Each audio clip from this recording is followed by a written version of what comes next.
Hello and hi everybody. Welcome back to Evenings with Anna. How you guys doing? Welcome to my home. So tonight we're going to be talking about something that I experienced this evening while I was at the grocery store at Aldi's.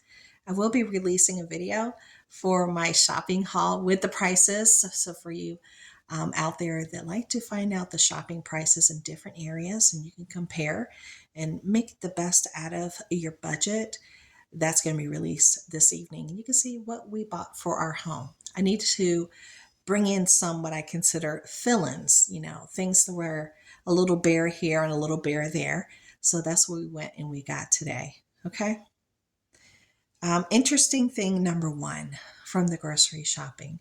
Uh, we are set here in the state of Maryland to have like a snow event between Sunday and Monday. Okay. And normally I can go up there to that Aldi's and it's not too many people.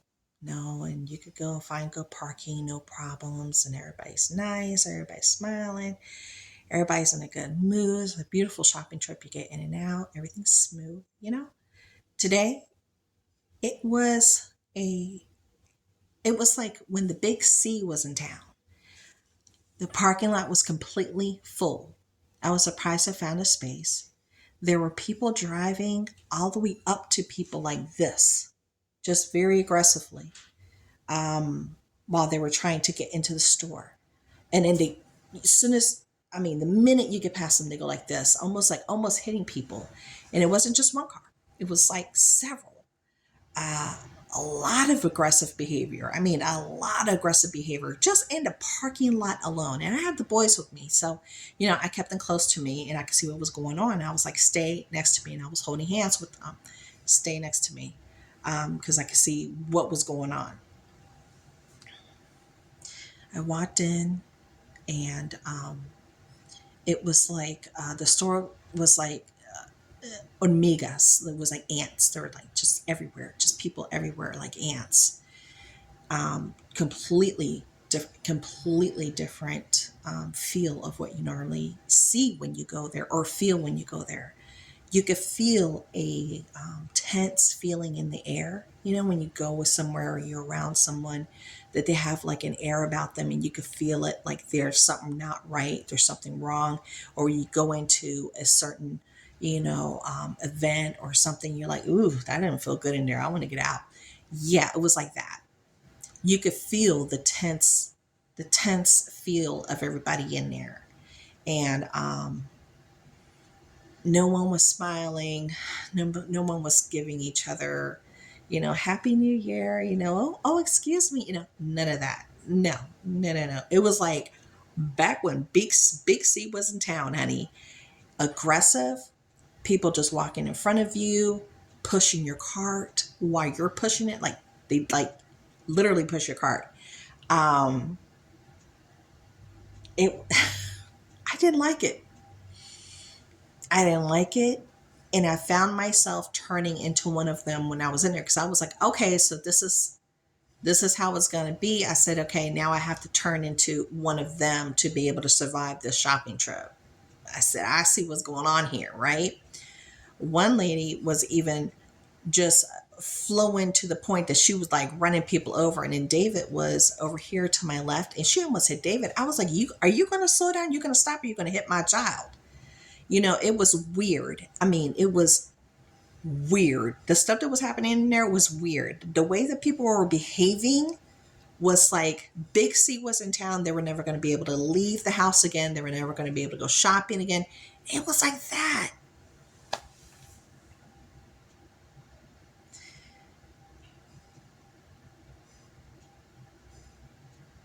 It really took me aback.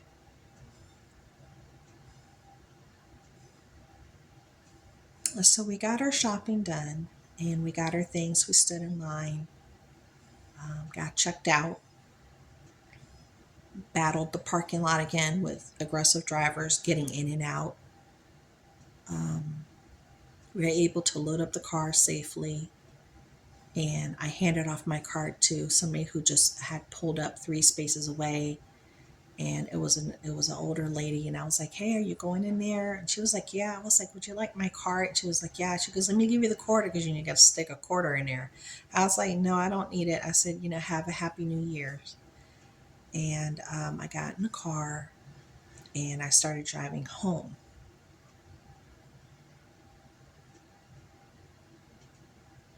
What I noticed as well while I was in there, before I forget, was the egg prices. Now, granted, there's been like the bird flu all over the place in a lot of different countries, including here in the United States. They stated that egg prices were going to rise. They said that over and over and over and over and over again. They did. The eggs were almost $4 for a dozen, and I didn't get any. I didn't get them.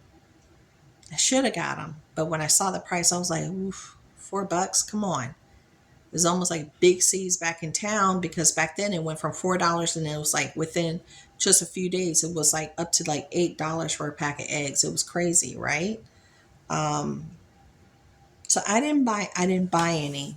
I do have August Farm dehydrated eggs here as part as my preps. In number 10 cans, I do.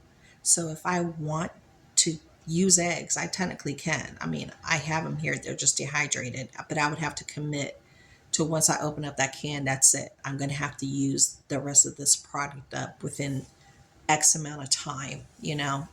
So that's only, it's not a setback, but a commitment, to use dehydrated eggs, versus the fresh eggs. I mean, not to say the grocery store eggs are fresh, because they're not. Versus going to a farm and getting them fresh. I used to eat them fresh in Puerto Rico. Uh, we do have a friend that's a farmer.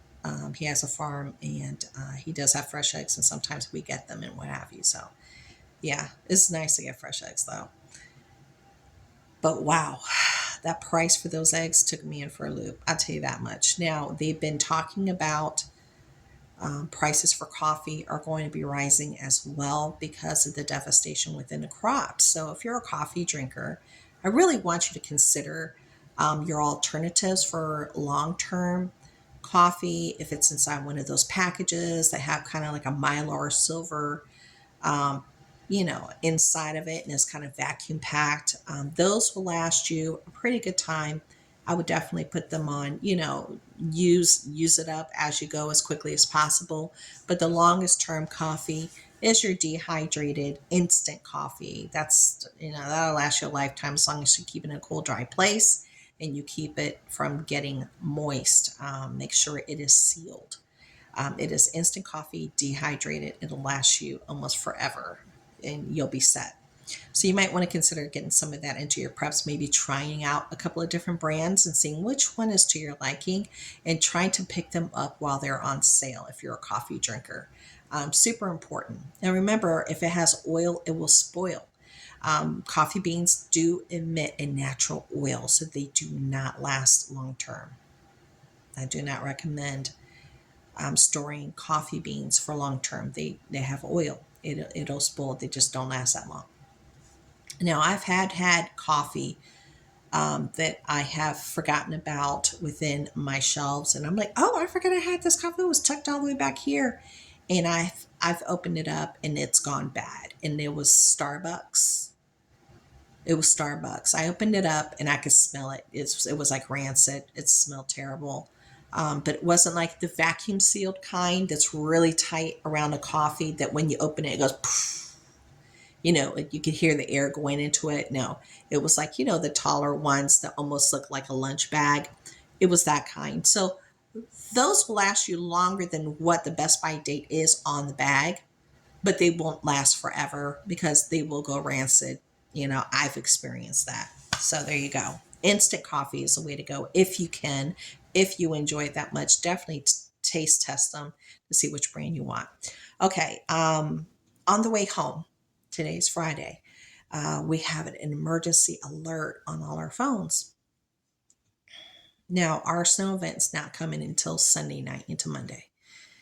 And boy, that was quite the experience at that grocery store. I can't get over it. It just reminds me of the mindset, the angry, um, very short tempered mindset of people that are not prepared, and how you don't want to be out there unnecessarily if you don't have to. So I'm definitely going to get my prepping game back up. That's all I needed to experience today. That's it. That's what I needed to see. God put me in that place for a reason to experience it. Now I know I got to get my game back on, so I don't have to be in that kind of predicament again. So there you go.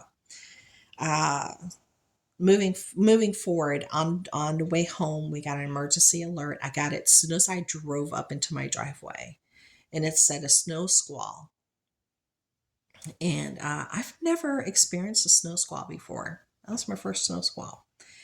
And within 10 minutes, it happened. All of a sudden, the wind started to whip up, and then there was snow falling. The first snow I've seen in such a long time here in the state of Maryland. It was kind of exciting.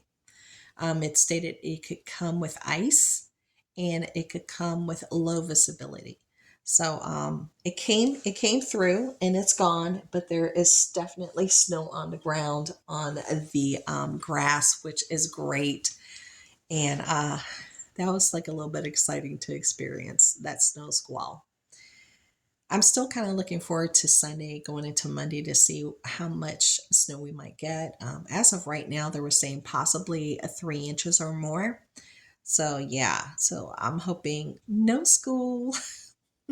That's what I'm hoping for. And so we can experience it and enjoy it. We haven't had a good snow here in the state of Maryland in years, in many, many years. So it would be a nice thing to experience once again. Now, my window right here behind me um, faces the front of my yard. This is my front room. And I did put two draft stoppers on the bottom because I had not covered this window with plastic. I had taken the plastic down because I wanted to air out the house and open up the windows, and I didn't put it back up. And now I'm regretting not putting it back up. So I think tomorrow I'm definitely going to treat this window because I do have the kit to do it with. So I think I might go ahead and knock this window out possibly tomorrow. And if I have enough, maybe the sliding door and just cover this whole sliding door because a lot of cold air comes in through that sliding door. It's an old sliding door. My husband and I have been tossing back and forth if we should just replace it and make it into a door, into like a nice two door type system thing, to go into the backyard instead of the sliding door. So we're tossing that around right now, but it definitely needs to be replaced. It's seen better days. It's the age of the house. In this house, I think it's maybe what, I want to say maybe 20 or 25 years old now. So, and the windows have seen better days too, but that's going to be a bigger investment because we have a lot of windows here. So we would have to prepare for that financially. Uh, what else did I want to talk to you about? I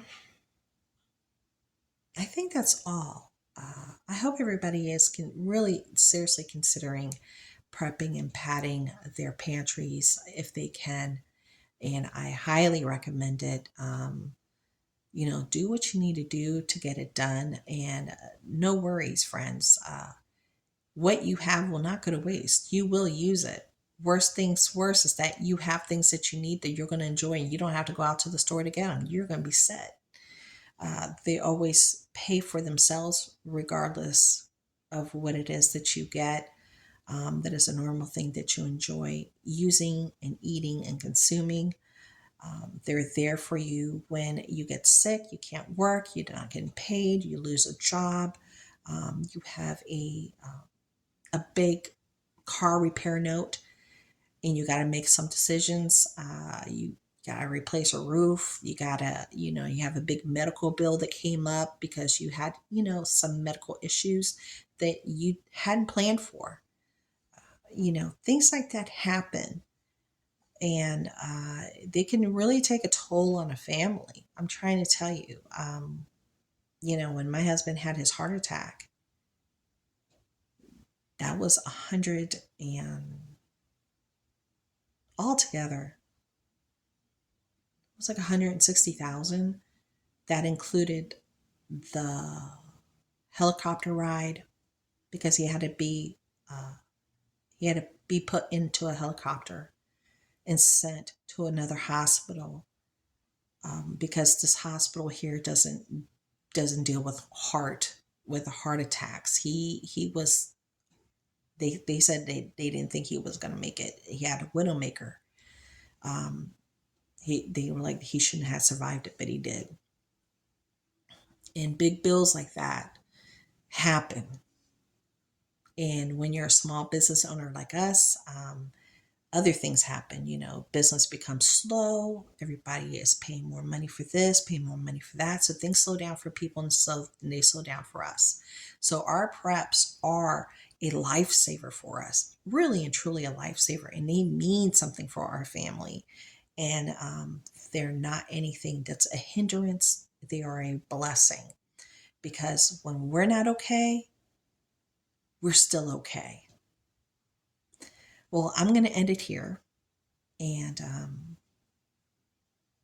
I hope you take my advice about prepping, because today's experience, I needed to feel that again. So until later, you guys, bye.